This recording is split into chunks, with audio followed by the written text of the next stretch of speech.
Number 5. A strange light radiated from the hole. The many strange occurrences that Waters recounted on Coast to Coast AM were not limited to items he lowered into the hole. Sometimes, mysterious things would come out of it too. Waters described a disturbing report from one of his neighbors who had seen a blacker-than-black beam of light coming from the cursed pit. He explained it as the light of a flashlight that threw out a beam of solid black instead of the standard whitish hue. Black is easily one of the most ominous colors that could come from a mysterious pit, as it is often associated with evil, death, and emptiness. Number 4. The federal government seized the land. The talk of Mel's hole eventually got big enough that the federal government caught wind of it. As Waters recounted in a later call, he was heading toward the hole one day when a man in a suit approached him and said that the area had been closed off due to a plane crash. The man told Waters that he was no longer allowed near the pit. Waters described seeing men in biohazard suits standing behind him. Soon after, the government leased the land and gave him a generous amount of money to vacate the property. Waters accepted the money and moved to Australia. The addition of a government conspiracy significantly increased interest in the urban legend. Number 3. Unexplained circumstances at Mel's hole.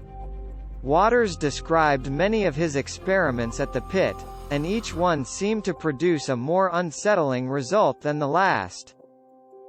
In one of his final calls, Waters described lowering a bucket of ice down to 1,500 feet, 457 meters, and when he lifted it out, he noticed that the ice was warm but did not melt.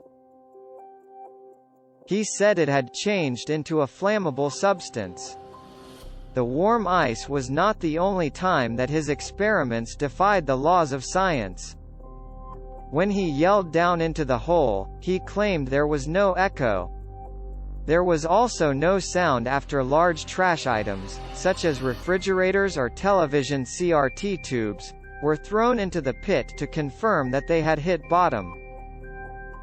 Number 2. Waters went back.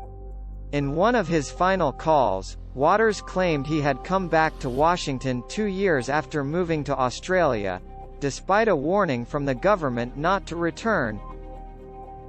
He said police officers removed him from a bus and left him on the streets of San Francisco 2 weeks later. He had IV marks on his arm, several missing teeth, and no memory of what transpired. Waters managed to continue to his hometown but felt that menacing strangers were stalking him. He was told his land had been taken over by the government and found the region had been erased on an early mapping system called TerraServer. But that was not the end of Waters' story. He said that he found a nearly identical hole in the Badlands of Nevada.